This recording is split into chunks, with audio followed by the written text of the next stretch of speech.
Yo quiero presentar ahora con ustedes a nuestro profesor Raúl Saldívar. Raúl, bienvenido a Ágora de Ciencias Bíblicas TV.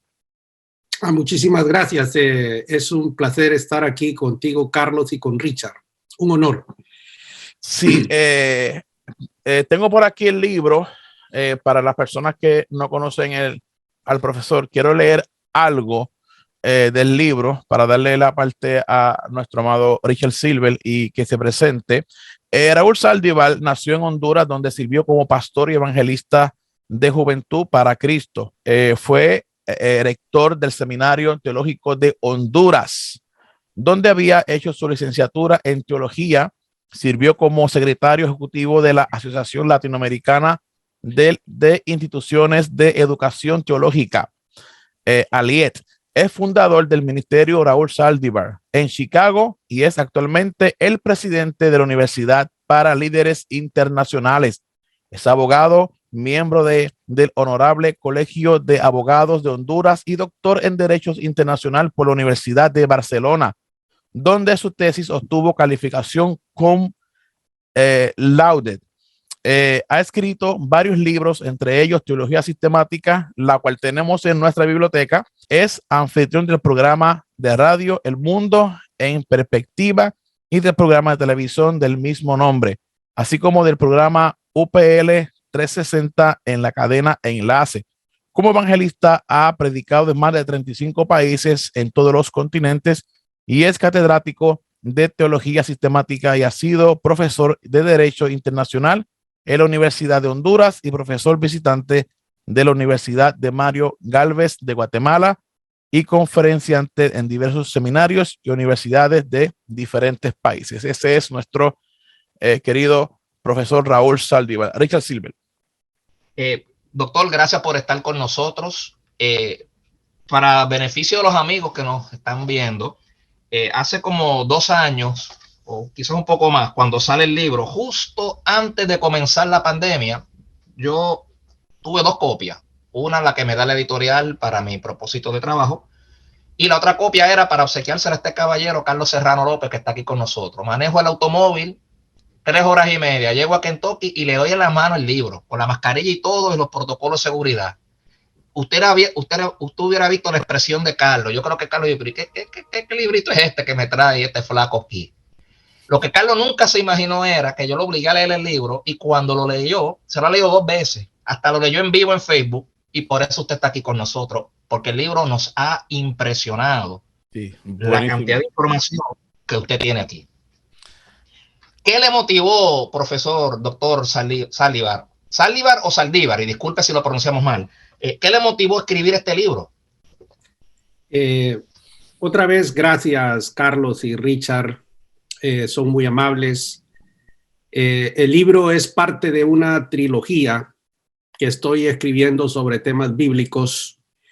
El primero es técnicas de análisis de investigación, que ese es el estudio, el acercamiento crítico que se le hace al texto desde 6 ópticas diferentes. El segundo libro es el que tenéis en vuestra mano, que es el de Fuentes, el otro, el que estamos hablando ahora, que es el que, exacto, es el que nos dice que el texto del Nuevo Testamento no surge ex nihilo, de la nada, sino que los redactores hacen un trabajo de investigación serio, hacen una interpretación, hacen un midrash que da como resultado el Nuevo Testamento, etcétera. Y el que estoy escribiendo ahora, que lo terminaré en algún momento este año, que ya estoy adelantado, estoy emocionado con este trabajo, que es el último de esta trilogía bíblica, es el que nos habla de que tanto el Nuevo Testamento como la teología cristiana tiene sus raíces en la filosofía griega y tiene sus raíces en el pensamiento, en el contexto sociocultural de los judíos griegos de Alejandría. Wow. No en los de Israel, sino en los de Alejandría. Entonces, el máximo expositor de de ese pensamiento griego es Pablo. Ese es el trabajo para ya ubicar el tema bíblico, ¿no? Ubicar la trilogía sobre los temas bíblicos.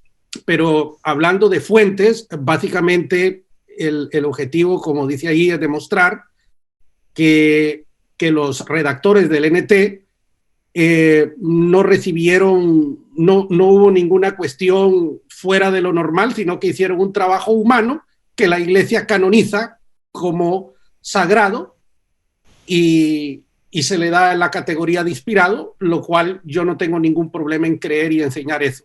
Nada más. Hay una palabra clave que me la he encontrado en casi todo el libro, y la palabra clave es Midrash.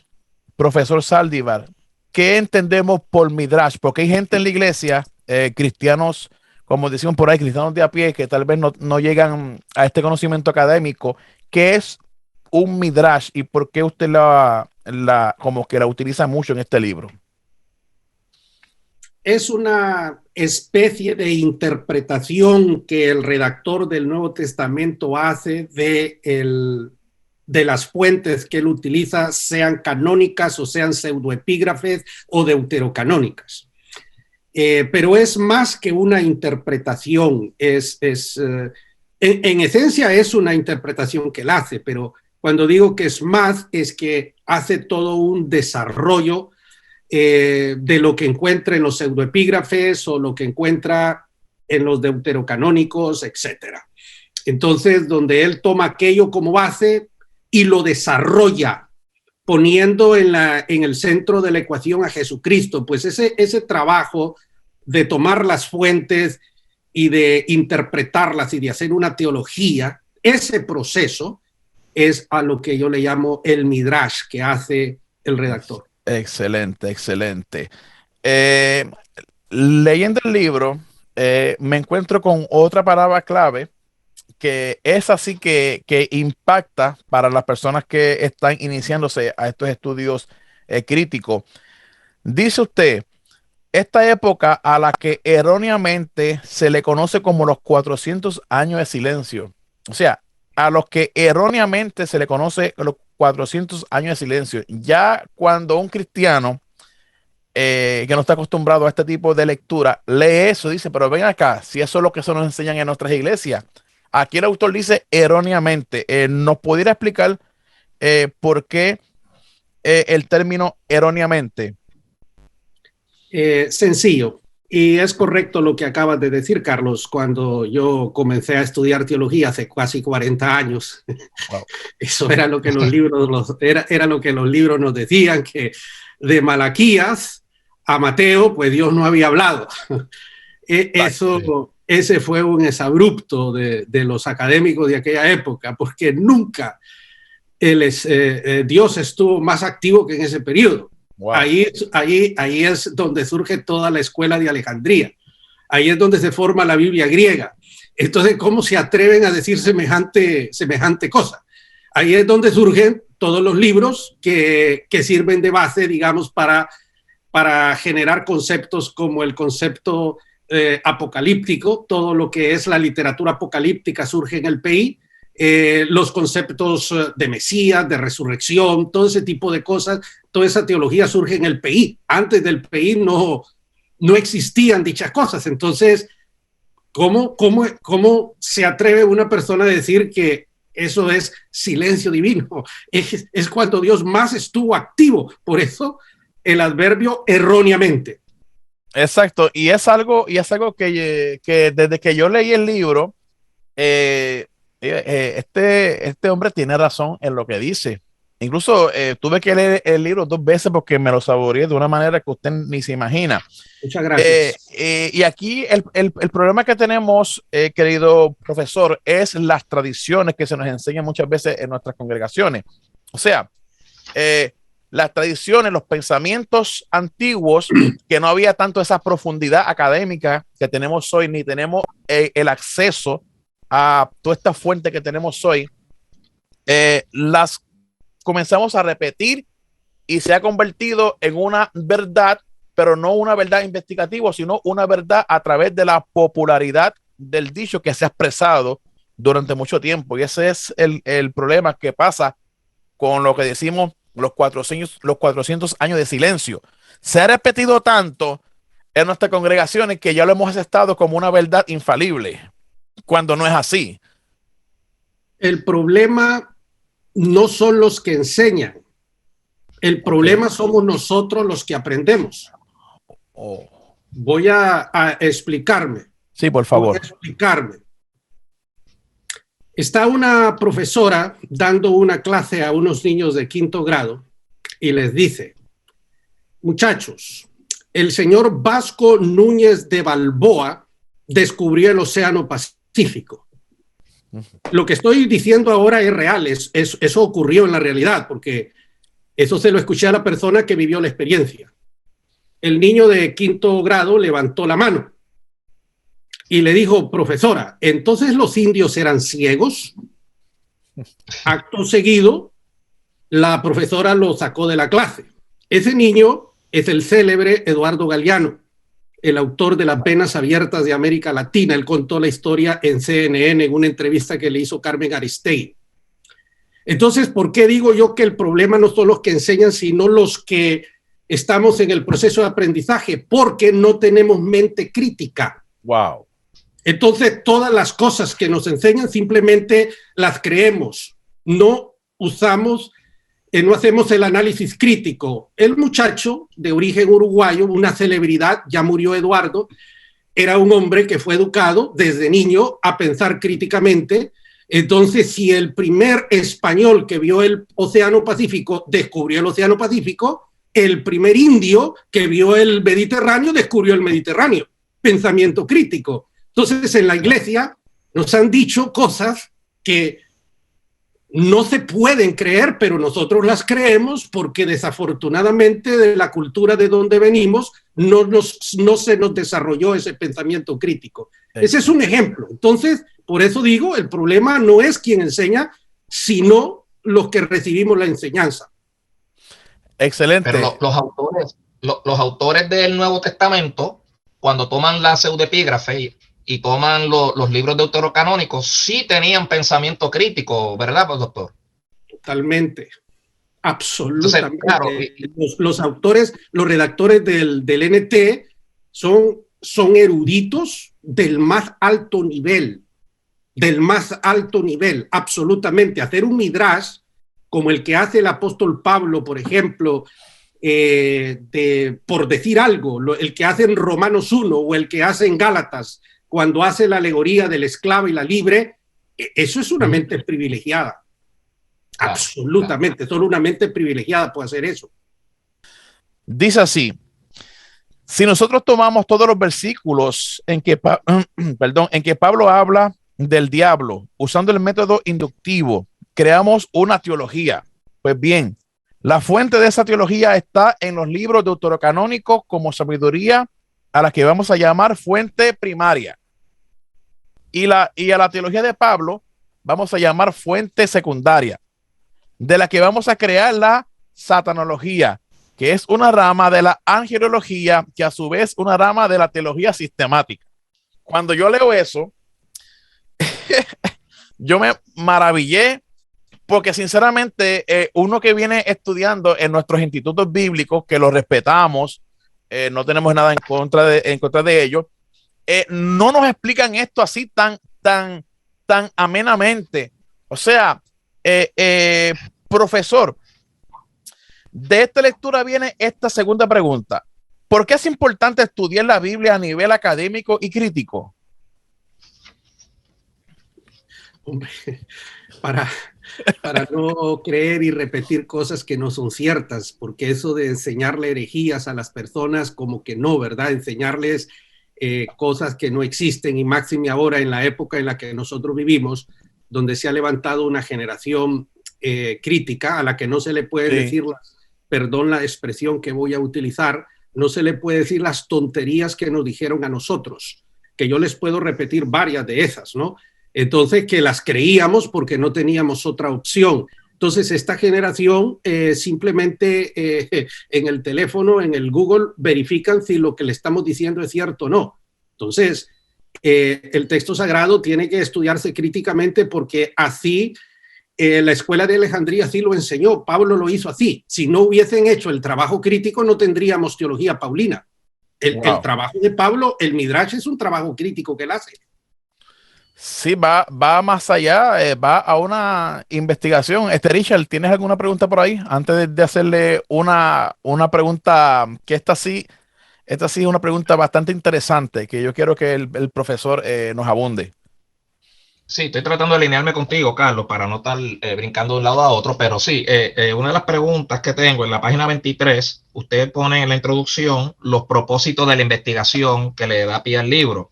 Y en el punto 2, me llama la atención que dice probar que las doctrinas más importantes del Nuevo Testamento tienen su origen en los pseudoepígrafes, los libros deuterocanónicos, literatura esenia y otros escritos judíos del periodo intertestamentario. Entonces, si la doctrina más importante del Nuevo Testamento tiene el origen en estos libros que no están en las Biblias evangélicas, para decirlo así, porque sabemos que las Biblias católicas sí tienen los deuterocanónicos, ¿quién fue el que hizo circular estos libros para los autores en el siglo I? Déjeme refrasear la pregunta. ¿Quién desarrolló esta literatura? ¿Fueron más los fariseos? ¿Fueron los cunamitas? ¿Fueron los saduceos? ¿O fue una combinación de escribas de estos tres grupos? Gran parte de la literatura del PI se da en Alejandría. Es precisamente el libro que estoy trabajando. Por eso es que con eso cierro la trilogía. El chocolate no se batía en Israel, se batía en Alejandría. ¿Por qué? Porque Alejandría era el centro cultural y académico más importante del planeta en aquel momento, porque así fue creado, ¿no? Fue creado por el primer Ptolomeo cuando crea la institución de la biblioteca y todo ese tipo de cosas. Entonces, por ejemplo, solo para adelantarles algo, y me salgo de la pregunta, pero solo para adelantarles, sí, y después conectarla con la pregunta, la versión de la Septuaginta, que no es una versión, eso lo hablaré en otra entrevista, porque esa parte surge como producto de una política de Estado. Es una política de Estado. Bien, entonces, ¿por qué se fraguaba en Alejandría en ese momento todo un movimiento académico? Entonces, gran parte de la literatura, y ahí ya contesto la pregunta, tiene que ver con los judíos intelectuales de esta metrópoli académica, entre otras. Pero también en Israel hubo otro conjunto de eruditos que escriben X o Y cosas, etcétera. Entonces, eran escritos que circulaban como circulan los libros actualmente, solo que en esa época no eran libros, eran papiros, ¿no? Que circulaban esto y lo otro, pero que eran leídos y estudiados no solamente en grupos religiosos, sino que en grupos intelectuales que eran muy conocidos. Sí, y me llama la atención porque y usted lo discute en el libro, hubo un caso que los saduceos le hacen una pregunta al Señor, que de quién iba a ser mujer, ¿verdad? Porque todos los hermanos murieron y le trataron de tentar de quién va a ser mujer en el cielo. Están citando Tobías. Entonces, si esto es literatura de Alejandría, pero los saduceos están en Jerusalén, eran los administradores del templo, o sea que sí tenían rollos y papiros en su diario. Yo sé que esto es difícil de probar, pero es que estoy tratando de conectarme. ¿Por qué los saduceos van a usar una literatura para tentar a Jesús cuando ellos mismos no la aceptaban? Bueno, la razón por qué usan eso, pues ahí lo que básicamente quieren hacer es reducir al absurdo, un argumento de reducción al absurdo. Pero lo que ocurre no es si creían o no, lo que ya sabemos por lo que vemos que los saduceos eran estrechos en su mente y no tenían una amplia biblioteca, no aceptaban ningún otro libro, más que la Torá y ese tipo de detalles. Como que limitado. Y el tema de la resurrección no surge sino en el periodo intertestamentario. Y el primer libro que está considerado dentro del canon es Segundo Macabeos, que es donde se menciona la resurrección ya en un libro que es considerado dentro del canon. Luego, en algunos otros libros pseudopígrafes comienza a hablarse del tema. Entonces, por lo tanto, para los saduceos, la resurrección era completamente absurda y ridícula, porque en los escritos de la Torá y después en los escritos de los profetas, los libros del Nevi'im, ese concepto no existe porque, como decimos ahí en ese punto que tú acabas de mencionar, resurrección es un concepto del periodo intertestamentario, como lo es el concepto de Satanás, como lo es el concepto de Mesías, entre otros. Son conceptos que no existen en los antiguos escritos judíos, porque nadie manejaba esos conceptos. Entonces, he ahí la reacción de los saduceos. Quieren ridiculizar a Jesús con un libro que para ellos no es sagrado, pero que conocían. Exacto, porque ellos estaban más como esa visión de la Torá, o sea que no, su pensamiento no evolucionó, sino que se quedó en el pasado. Eso lo podemos entender. Era, en otras palabras, era lo único que para ellos era inspirado, pero eso no significaba que no estudiaban otros libros, como nosotros. Estudiamos cualquier cantidad de libros, pero para nosotros lo que es sagrado es sagrado. Exacto. Quiero leer un pequeño extracto que esta lectura me va a obligar a formularle una pregunta. Estoy en la página 61 y esta es una de las más que me llamó la atención. Cito aquí, cita en los evangelios. Los evangelios están salpicados de citas y alusiones a narraciones hechas en los libros deuterocanónicos para dejarnos ver a nosotros de forma clara que los redactores del Nuevo Testamento no escribieron ex nihilo. Ex nihilo, una palabra un poquito difícil. De la nada. Okay. Eso significa de la nada. Excelente. Sino en el marco de un contexto religioso y literario. Tampoco escribieron de una forma mística mediante una intervención sobrenatural de Dios en la que ellos fueron simplemente marionetas, nada más lejos de la verdad. Me surge esta pregunta. Conocer esta literatura y entenderla no afecta a la llamada inerrancia bíblica. No, para nada. El libro que estoy escribiendo ahora prueba que la Septuaginta, que es la base de todo, es la Biblia griega que usaba Pablo y que usaban los cristianos del primer siglo. Exacto. Y la Biblia griega contiene los deuterocanónicos. ¿Y por qué se llaman deuterocanónicos? Quien les puso deuterocanónicos fue el Concilio de Trento en 1546. ¿Y por qué les pusieron deuterocanónicos o segundo canon? No en una forma peyorativa o porque tenían menor importancia.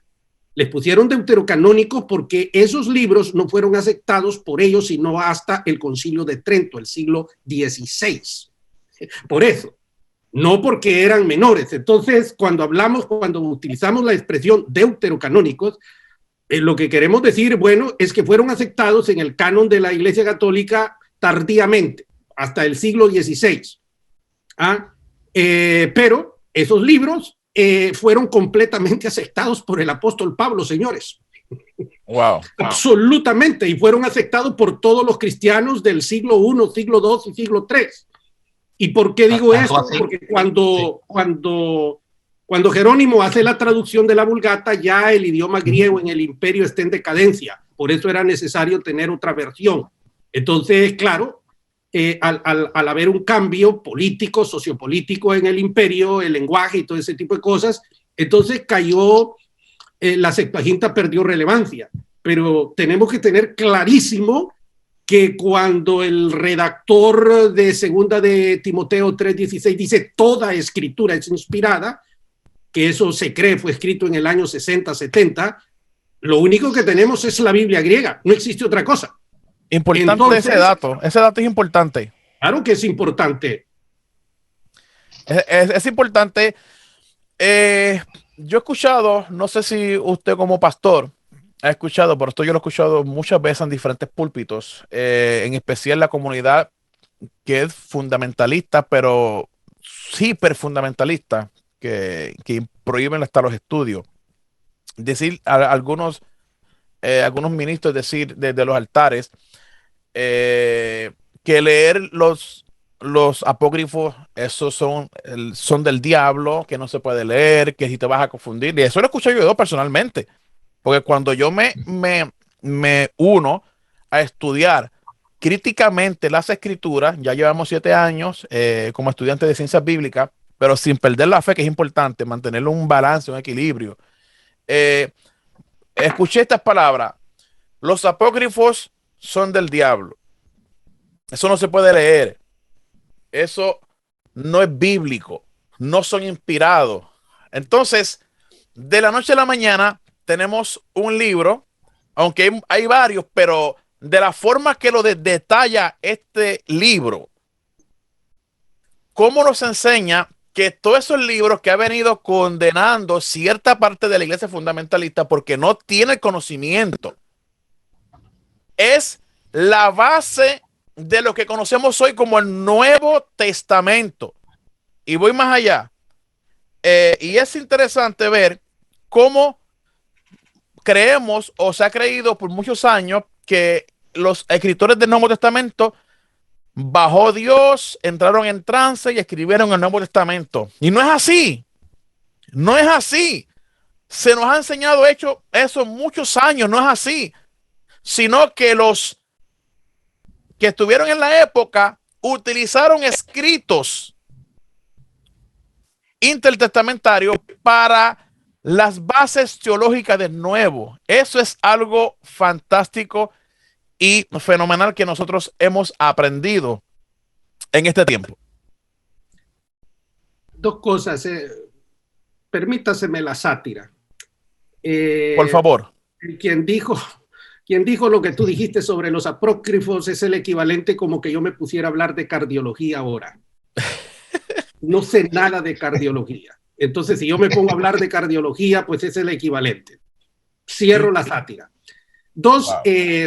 Sobre eso les recomiendo, ustedes ya saben que ya salió la revista de Biblia y Teología Hoy. El segundo artículo lo escribe Ropero. Ahí el hombre hace un trabajo extraordinario donde explica ese tema de lo que perdió el cristianismo. Wow. Y esto. Y otra de las cosas que va a salir en mi próximo libro es que los libros deuterocanónicos siempre estuvieron en la Reina Valera hasta que arbitrariamente alguien que no tenía la facultad para sacarlos lo sacó. Wow. Oye, eso iba a comentar porque Casiodoro, el que va a la Biblia del Oso y aún la Biblia del Cántaro, ahí están los deuterocanónicos. Totalmente, estuvieron ahí por más de 250 años. Hasta que más de 250 años estuvieron en la Biblia Reina Valera y a partir de 1862, en la versión del 62 ya no aparecieron y se nos enseñó erróneamente, pero lo que estábamos hablando de que el problema no son los pastores que dicen esos exabruptos en el púlpito o en la cátedra, el problema somos nosotros que creemos eso. Nosotros somos el problema, porque yo decido si acepto o no lo acepto. Ahora, si yo no quiero hacer el trabajo por pereza o por desidia o por lo que sea y me quedo con lo que la otra persona me dice, pues ya está, yo soy responsable de eso. Pero bíblicamente, si voy a tener el espíritu bereano, usamos esa expresión, pues, hombre, para usar la expresión de los jibaritos en Puerto Rico, pues hombre, no me las voy a tragar, voy a investigar para ver si eso no es. Y además, ¿quién me lo está diciendo? ¿Un pastor o una autoridad en Biblia? Porque como una vez yo le dije a mi pastor hace casi 40 años, pero es que fulano de tal dice tal cosa del versículo. Y mi pastor, don Quique, me dijo, pero es que él no es una autoridad en Biblia, Raúl. Y ahí me cayó. Yo no puedo hablar de cardiología porque yo no soy ninguna autoridad en cardiología, señores. Excelente. Yo hablo de lo que sé, pero de lo que no sé, ¿cómo me atrevo? Y repetir cosas que otros dicen es irresponsable. Excelente. Yo siempre he dicho que de alguna base uno tiene que partir para romper con todo eso que hemos creído, que en su tiempo fue bueno, porque no nos vamos a negar, en su tiempo fue bueno, pero ya con con estos avances académicos no podemos quedarnos. Cito la página 66, que más o menos dice lo mismo. Dice, el trabajo que hicieron no fue místico ni sobrenatural, simplemente recopilaron las fuentes, estudiaron las fuentes y redactaron usando las fuentes. Esto último ha quedado suficientemente demostrado en este capítulo al ver todas las citas que los escritores del Nuevo Testamento hacen de los libros deuterocanónicos. Y esa es la clave. Esa es la clave. Profesor, ya vamos culminando para no pasar de la hora.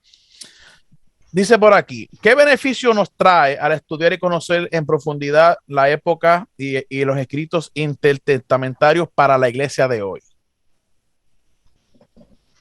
Conocer nuestro origen. De ¿Conocer qué? El origen. El origen. El origen de nuestra teología. Wow. Parte del origen de nuestra teología, porque los pseudoepígrafes y esos escritos todavía tienen una fuente anterior a eso. Y ese es el trabajo que estoy haciendo ahora. Es decir, porque la literatura pseudoepígrafe no surge ex nihilo.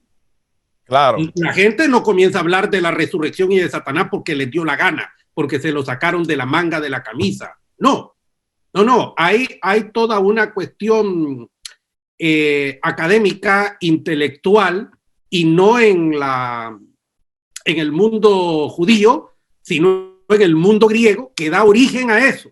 Ese es el otro detalle. Entonces, este otro trabajo va todavía más allá, porque va a la fuente primigenia de lo que da como resultado lo que nosotros llamamos la teología cristiana. ¿Va a tocar a los persas también? Claro, no me adelantes mucho todavía del otro libro, pero... el tema está muy relacionado. Quien interpreta bien el tema del que estoy hablando, es decir, la conexión, la mejor conexión con este tema es el artículo 2 de la revista de Biblia y Teología Hoy, okay, de Ropero, donde nos habla de la contribución judeo-helenista al cristianismo primitivo. Lean ese artículo, se lo recomiendo, porque ese artículo pone un poco en contexto todo el trabajo que estoy haciendo ahora. Es decir, que aún lo que surge en el trabajo de los alejandrinos y de lo que surge en los judíos del país tiene su origen en el desarrollo, en el trabajo intelectual de los griegos.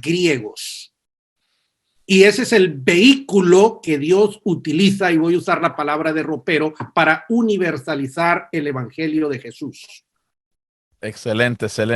Wow. Ahí vamos a esperar ese libro con ansia y posiblemente generemos otra entrevista, profesor, para ese libro, porque sinceramente estoy puesto para el aprendizaje académico de la iglesia que tanto falta hace.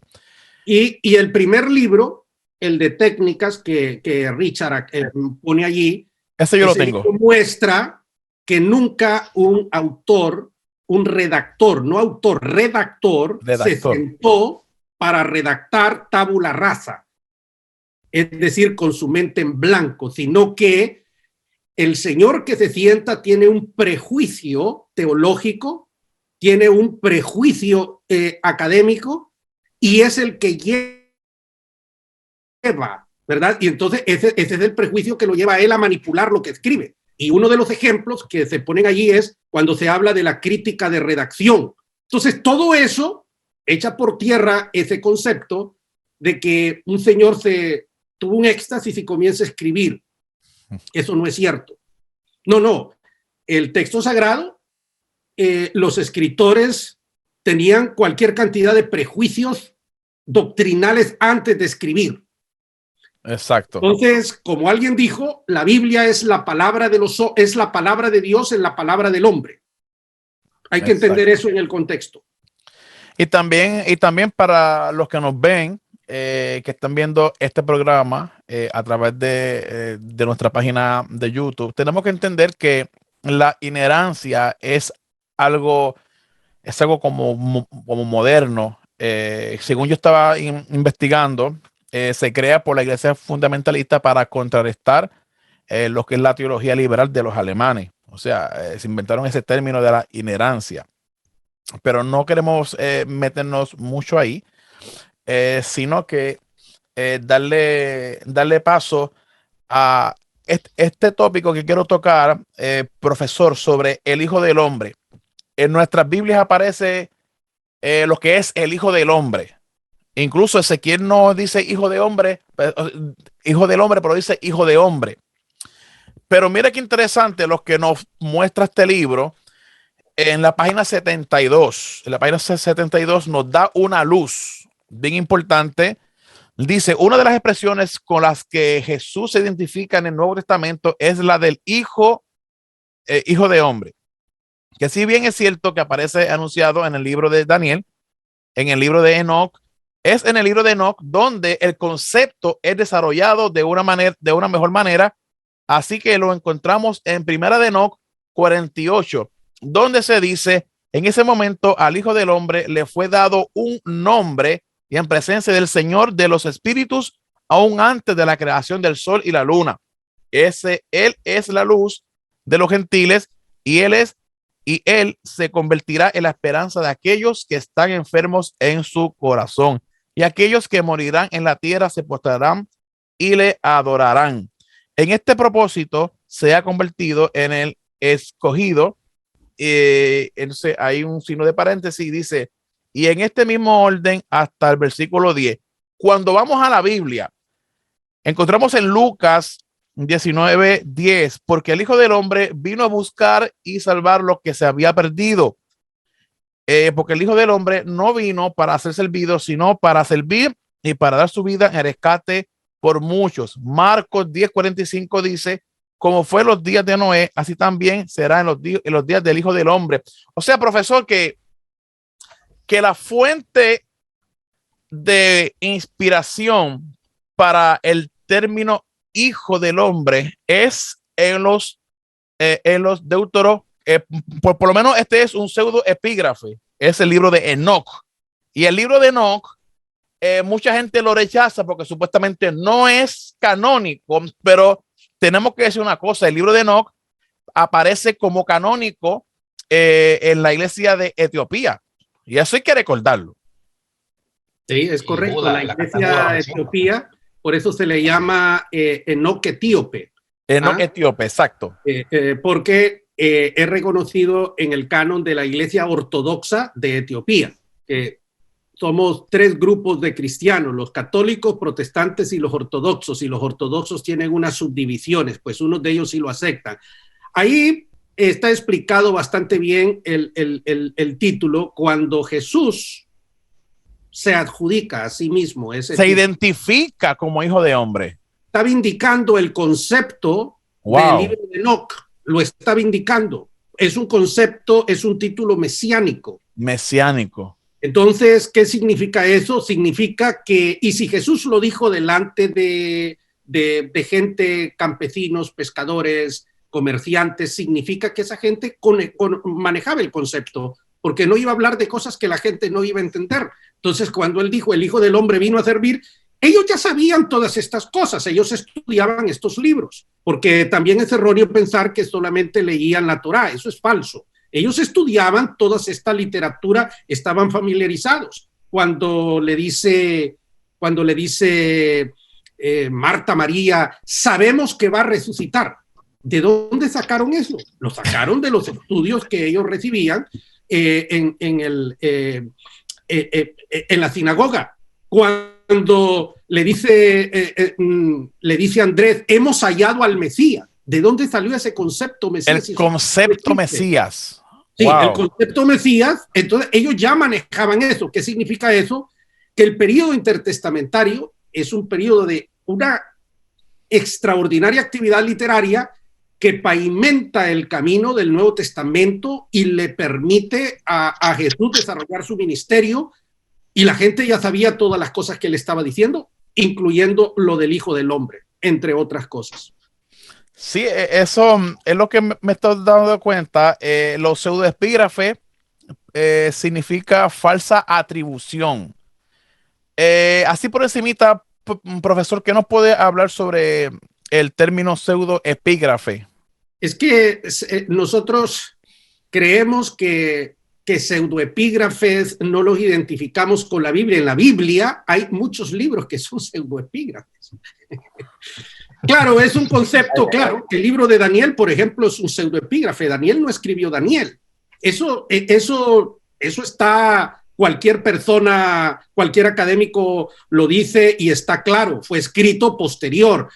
Y la pregunta que uno se hace es, bueno, ¿por qué los judíos nunca reconocieron el libro de Daniel como un libro profético? Pues no lo reconocieron porque no lo es, no es un libro profético.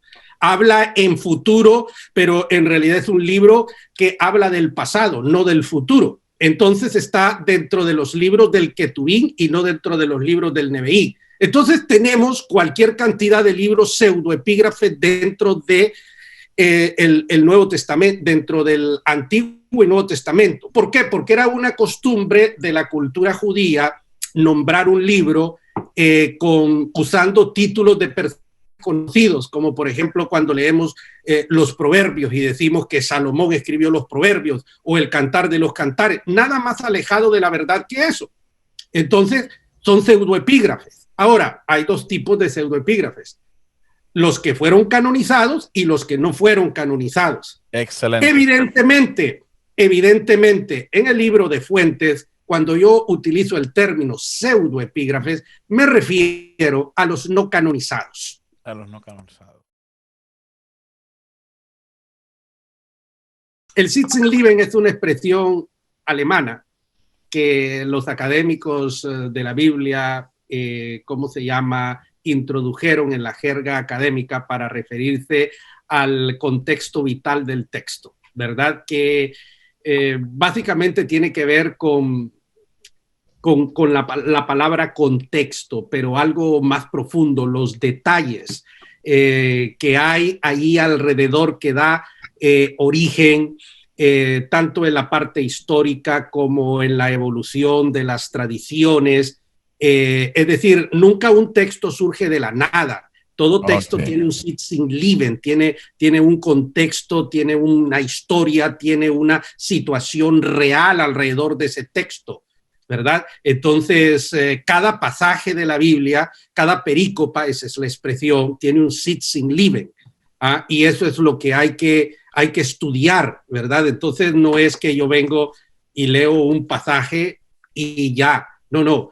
Hay toda una historia, hay toda una situación vital que hay que estudiar para entender por qué se está diciendo ese texto. Entonces voy a poner un ejemplo concreto.